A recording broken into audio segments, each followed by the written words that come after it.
Well, we're happy to see you back on stage and back in the game. And the Fugitive EP is a monster. I love it.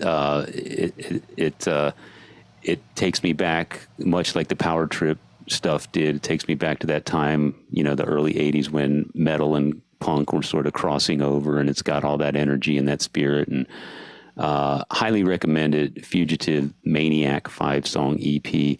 And hopefully you'll this momentum will carry on, and maybe we'll see some more from Fugitive, and hopefully definitely see some more shows, because that show was off the hook, man. That was fun. I was 16 years old all over again, man, and it was awesome. Yeah, I mean, I love that. I love when people tell me stuff like that. I want to capture spirit. I mean, that's what I look for when I listen to music, like whether it's a rock and roll band or something like a newer band. I want them to capture a spirit of something, again, that I maybe wasn't around for, but that doesn't mean, that just means that it's the good shit, so I want people to say stuff like that. That's the goal, Yeah, you want your music to take them somewhere. Right. Like when you hear music, it takes you Totally. somewhere. Somewhere That's the almost whole point. somewhere tangible almost. Something that you can smell when you hear it. Yeah, I mean, that's what it's all about, Yeah. So if I did that, then that's a mission accomplished, Let's talk about product. Is this Maniac EP, is it on vinyl? Is it on CD? Is it just for download right now, streaming stuff? Good question. Yeah, right now it's just download streaming, but it's coming out. You know how everything goes. It's just delays on everything. So, but it was, also basically we were doing it as it came. So like we finished it. I got the final masters back like on the day that we put it out. Like we got it like Sunday afternoon, and then like hours later I put it online. So I wanted to try to have it done and set up a physical release sooner. And then I was like, you know what, whenever this gets done is when it's going to come out. So, Right. I was in touch with a label before that, and they've already kind of got things in motion. So $20 Spin, you probably heard of, they're like a underground metal label. They're going to put out like a 12-inch EP. Yeah. That will probably, I don't even know, probably early next year, maybe. I mean, the delays are so crazy, but they're going to do that. They're doing a tape pretty soon and a CD. So it's going to come out on all the formats, just kind of a matter of time. But I think it's in motion already. So that's good. That would be awesome. There's nothing like physical product, especially for that style of music. That audience is one of the audiences more so than others that really appreciates the liner notes and the artwork and having the logo real big on the LP cover. So The ritual. Yeah. I was going to say though, I mean, it never ceases to amaze me, especially nowadays, the power of the internet, like people really like that shit.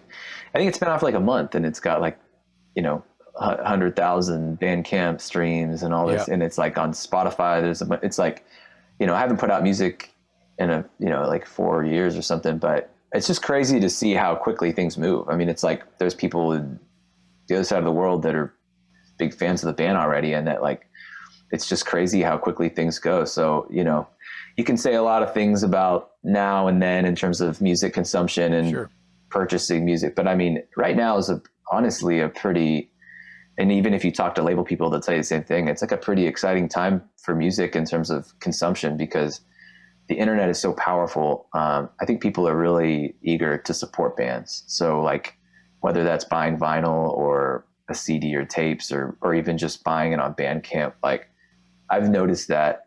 And it's a cool time. I think if you look at the last 20 years, there hasn't been a time like this since things really went down for CDs and all that, where people are like really hungry to buy music and support bands. I think people are people don't seem to really try to download as much like illegally or whatever. Like, I mean, I think they want to own something and they want to support a band if they really like their music. And even if that just means streaming it a shitload, that helps, because it helps the band's profile grow. And like, it's cool. I was amazed to see how quickly it grew just through word of mouth and online stuff, like it's not the worst time to be alive in that sense, Yeah. Like It's almost like, It's almost like the new generation of tape trading back. Correct. Yeah, I mean, and you have all the and the cool thing is that you have all the power as long as you want. You know, like if you want to sign to a label, go for it. But I mean, you know, back in the day, if you wanted to debut a new band, you had to sign to a label, and they could put you on MTV, and you might be huge the next day, which was, you know, one thing. But you got to give it all to them right off the bat. You know, nowadays it's like you can really just own all your shit and put it out on Bandcamp and Spotify. And if you want to have people help you and, you know, give some of it away, you can. But if not, you can hold on to it, and the internet can just do its thing. So it's I'd say just the amount of control that people have now is better than it's been in a really long time. So there's a lot of positive things to be taken from the current situation. I talk about that quite a bit in meetings with just other musician friends. I use CD Baby a lot, but it's very, very similar to any of the platforms that are, you know, basically DIY. The fact that you can write a song and release it the same day Pretty much, yeah. nowadays is kind of just fucking nuts.